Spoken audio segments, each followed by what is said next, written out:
Like you were also a neighbor when my parents lived in Mylapore, and you talked about my father a lot. So I think my father had set a very high standard as a human being. The way he was non-stop working for the family, like because he wanted to get a house for us, and he overworked, spoiled his health. And so when I came in, after he passed away, my mother said, music is your life, what your father did, so take it up. For me, the first 12 years of my life was, the whole childhood had gone, age of 12 to 22. So there was a kind of rebelliousness, like I don't want to work like my dad, who worked, day and night, and he lost his health and he passed away. So that gave me the thing that I should do quality work and do less work intentionally, so that I can have a life, I can learn from life, I can experience the beauty. Because studio life is always like 7 to 1, 2 to 9, 7 to 1, 2 to 9. You become a slave to it. And it's a trap which you can't get out. And I was seeing that people had lost their zest for life, and they were like machines. Oh, there's money coming in, so let's work day and night, day and night. Something told me there's much more to life. And while working, I wanted to learn more. I mean, like, people are paying me to learn. That's been still there, that when I work, I want to learn more, I want to explore more, so that if I feel excited, the audience is going to feel excited. So that started from my first movie, and that worked out because the sense of inquisitive curiosity actually brings in interest for anyone. So the music has curiosity, it asks questions, it answers questions, takes you, and we're trying to find another realm for them to, it's not just notes, it's creating a mood, a feel, creating something which they can be transported from the mundaneness of life. We all live in mundaneness, but I think music, when you go into it, we don't see the time stretches. And that stretching of time and that happiness which we see in an audience, the eyes which has so much love, so much enthusiasm, so much of expectations from the eyes, is what I think drives me. So from the first movie to now. Fantastic. But when you change the whole style of composition in the movie, which completely changed the whole thing, all of a sudden, they used to record with a lot of people in the studio, and live takes, and 100 musicians, 50 musicians. But you brought much more access to the public, but using almost like a minimalistic approach, but beautiful arrangements. How did that thought came to you? By the time I came in, the equipments which are very expensive, like magnetic was 23 tracks. So we used to record Telugu movies, and maximum they would have 8 tracks for Tamil recording or Telugu or anything. I had a 16 track because I came through jingles. I got interested in jingles, and I was setting up a jingle studio which had 16 tracks, and I said, I have 16 tracks, that's a luxury, so I can do so many things which normal composers that time could not. They didn't think about it. They thought, no, we won't get the depth needed, these big machines. All the big machines become smaller. So I was lucky. I was in the transitional period of technological change, which helped me a lot. Gave me a lot of time to experiment, a lot of time to fail, so that nobody knew my failures, they only know my success. The failures were within the box, within the studio. Oh, this is ungood. We come back again and we try again. We come back again, we try again. So that freedom is what I got from having a home studio. You're not being judged, like 70 people are not watching you, the orchestra are not watching you. Oh, the director didn't like what he did. The producer didn't like what he did. He rejected it. So there's no gossip. There's no need for any validation from people who are watching spontaneously. But there was time, incubation, and within the studio, there was peace, there was freedom. And that freedom actually brought in, I said, why can't we do this? Why can't we do it in stereo? Why can't we do a mix for movies and one for the CD? It doesn't have to be, I have the time. And of course, we all need to get money, but beyond money, I think there was a passion. There was something which drove me. It's like, when the West can do it, why can't we do it? When we listen to their music, why can't they listen to our music? This was the question I was constantly asking, why? And then why became better production, better quality, better distribution, better transfer, better mastering. And that still drives me. Sometimes, I see that our movies go till the Oscar, they don't get it. The wrong movies are being sent for Oscar. And he's just like, don't. And we have to be in another person's shoes to see this side. I have to be in a Westerner's shoe to see what is happening here. I have to be in my shoes to see what they're doing. So there's geopolitics, there's racism, there's so many different things, but you've done that before. You played with some of the most amazing orchestras and musicians, and you all did it before, all of us. So you were asking me the questions. But the reaching the masses from the first movie, and also with totally changing the whole thing, because whenever anybody starts, they will try to do what is already, proven success, so they won't take that challenges to do different things. I think that strangely, there was a denial, not the denial, I think it was like boredom. Like, I don't want to do this stuff, which everybody is doing. Even if I do one, I want to be happy with it, and then I'll quit. I want to do something which is amazing. So, getting Maniratnamji as a mentor and a first director, because I told him my wishes. I told him this is my foundation, this is my constitution foundation, which I want great lyrics, I want great production, I want my music to reach all over the world. I don't want this to be in the box. I want the best poetry, I want to produce it in a way where I feel like I should buy the music and listen to myself. If I see it on a shelf, I should buy it. Well, I did it for other people. That's not the right. So he helped me in getting Mr. Vairamuthu. He helped me when I was frustrated, when people started confusing me. Oh, what are you doing? This music people want to listen to. You need to put, the same old sound. And suddenly I would call him and say, this is what they're saying. I said, just don't ignore all that stuff. This is fantastic. He just gave that encouragement. And my mother, of course. Family was my sisters and mom. And, I was the only male member at the time. And they were like amazing support, like a fort. And that was enough. And then there was friends like Rajiv Menon, Terlok, and so Bharat Bala. So I was working with them actually made me find a whole new world, the younger world, the modern world, with advertising and there's another life here. Other than the studios, reading cotton, Kodambakam, where you're working like a slave, 7 to 1 to 9, 7 to 1 to 9. There's nothing else. Yeah, that changed the whole perspective. Who was your, you have like any guru you studied from music or you self-taught? Oh my God, so many gurus. Like guru in the sense, if I need to know if I know a little bit of Bhairavi, it's because of your composition which we played today. So don't leave me as when I realized, Bhairavi, you can play like this, you can change the key, but not changing the notes of a raga. And I kind of took that note by note, slowed down the tape and took all that stuff. I think one composition changes your perspective about a raga. And that composition of yours with your whole band changed me for Bhairavi, Sindhu Bhairavi. And of course I had my Jacob John, Dakshinamurthy Sahab, Moses, and Nityananda Master who taught me how to hear a note and transcribe it. And of course, we're all ekalavas of so many, the geniuses of classical composers. It's Carnatic or Hindustani.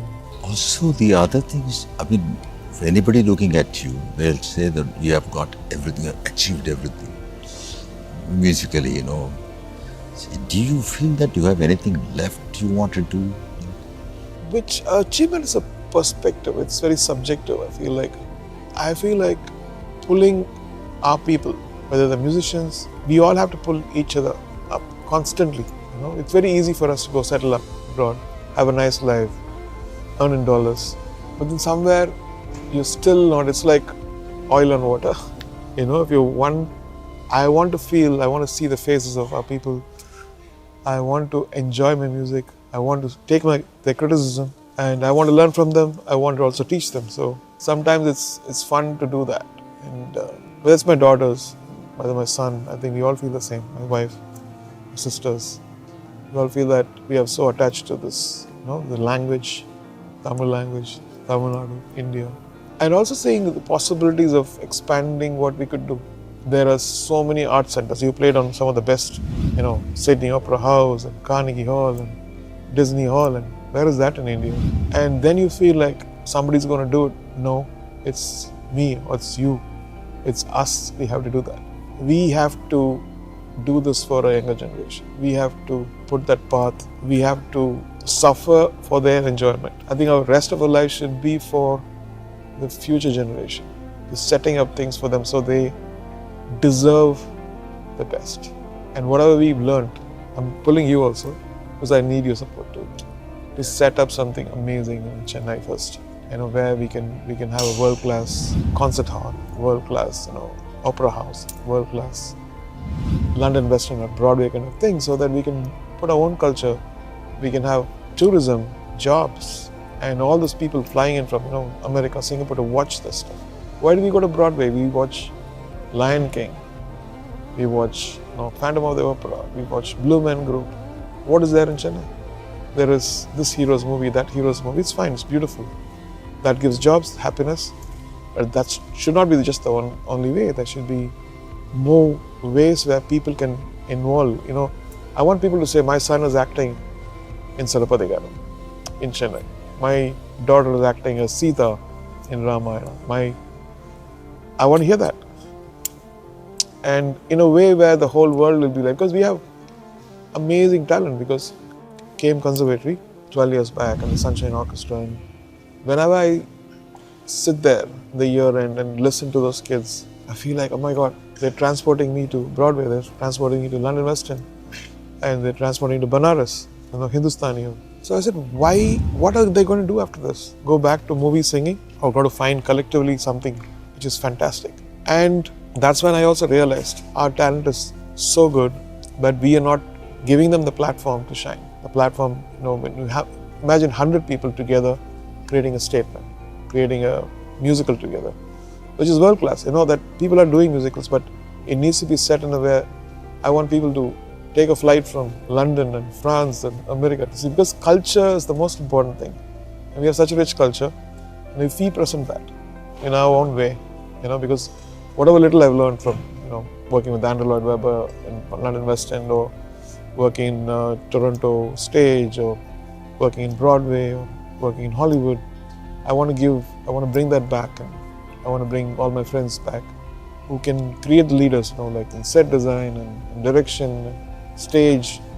And so that's a whole job giving machine, tourism machine, pride machine, cultural pride. So I feel like that's one of my missions. This is fantastic. And also, you got into music because of passion also, isn't it? You were very, very passionate. Of course, I was fortunate to know both your parents, and very, very pleasant memory. In fact, when I was going to college and school, the father used to say, in between time, come and play the violin, make some extra money. So he used to say that because those days, I went to medical college and music was a very difficult profession. Nobody knew how successful anybody could be as a backup. They used to say, come, come. All those things, watching, I will be in the back row, he'll say, come and sit in the front row. So all those memories, and then later on knowing your mother, and how that kind of support and love would have also enriched your life. But would you say that you went to music because of they suggested, or because you also wanted to? Whenever it comes easy, you don't even respect it. And I wanted to become, as I've told in many interviews, I was very interested in electronics, fascinated by creating, equalizers. And I used to get the kits, and I had a friend called Ganesh Raja, and I used to go hang out with him. We would just solder things, and I was excited. And I took the course in highest school, electronics, like vocational. But my mom, after 3 months, one day she came in and said, this is it, no more studies for you. You do what your father did. She was so definitive about it. I was heartbroken. I felt like, those days, like if you don't study, people don't study. All that thing was. Then once I went in and started playing, I forgot all that. Oh, how old you were at that time? I think it was 84 when this happened. There was a composer called Ramesh Naidu ji from Telugu. He had a synthesizer, so he wanted me to play that. So the in charge was saying to my mother, she's going to get a job every day because this is one of the busiest music tech at that time. Then from there I went to Mr. Raja, then from there Rajkoti, and then I played for T. Rajendra ji. And Malayalam first. Malayalam, then Telugu. Malayalam was like my father's friend, M.K. Arjunji, ATO, my friend. And after that, this jump to Telugu. And then Kannada, I was become a arranger for Mr. Vijayana. So I used to go to Bangalore and do Dwarkesh movies as an arranger for him. You also played and arranged. Yeah, played and arranged. Because programming was, I think I bought the first sampler, first microcomposer, first vocoder. And so it was like, there'll be a queue to see, oh, who this little kid who's got all this stuff, TV. It's fantastic. And also your interest has been so wide range. You have formed this beautiful studio, Firdaus studio in Dubai, and also supporting the orchestra. How did that happen? Shekhar Kapoor called me once. I was actually with my kids in Baku and he said, hey AR, there's something exciting, come to Dubai. So while going back, I went to Dubai and met Excellency Reem Al Hashmi. And she said, AR, can you create an orchestra, a female orchestra in the Middle East? I was like, wow. I was like, even the statement of asking was groundbreaking. He said, yeah, sure. And I was like, what am I getting into? And we'll be able to pull it off. So what is the quality of the orchestra?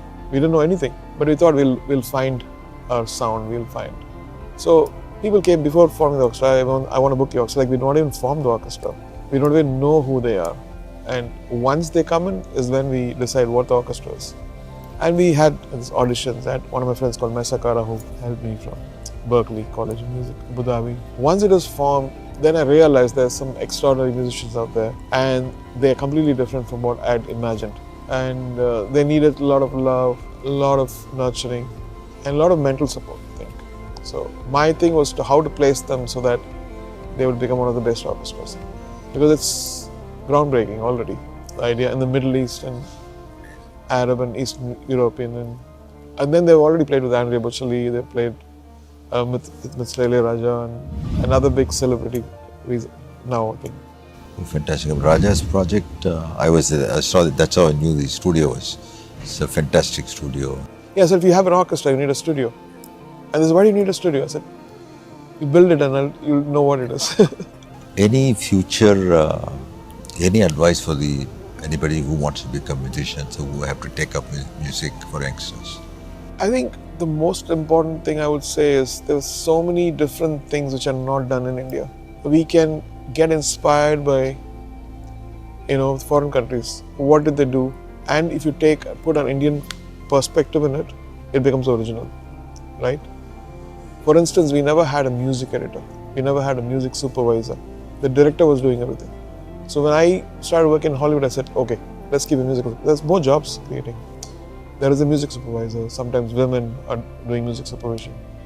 There's music editing. And then we credit all those musicians who were working. From the tune, everybody's credited.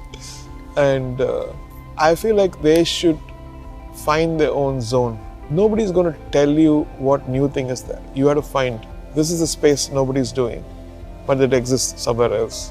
So I'm going to be that person in India who's going to open that. So there's so many things. People I think sometimes they're like sheep. Unfortunately, they just follow what's successful. They don't understand what is there, which is waiting for them. They have to seek something different and that will seek them. And today is also your birthday. Once again, I wish you a fantastic, long, more glorious, successful birthday. And also we happen to record together today with your children and my children. Grandchildren refused to look at his child. That was unique. Oh my God, to bring them and make them sit was the biggest achievement. Anything you can say about the project, about what we did today? I think you've done it, and I always admire when people, remember their parents, remember what they gave. And you've been doing it on your father's name. Also know your two brothers, Vaidi and Shankarji. And the whole family is talented. And that comes from your parents. And you're honoring them. And it's a great honor for me and for my family to be involved in what you did. And I'm going to remember for the rest of my life. Very, very kind of you to say that. Thanks a lot. God bless. Thank you.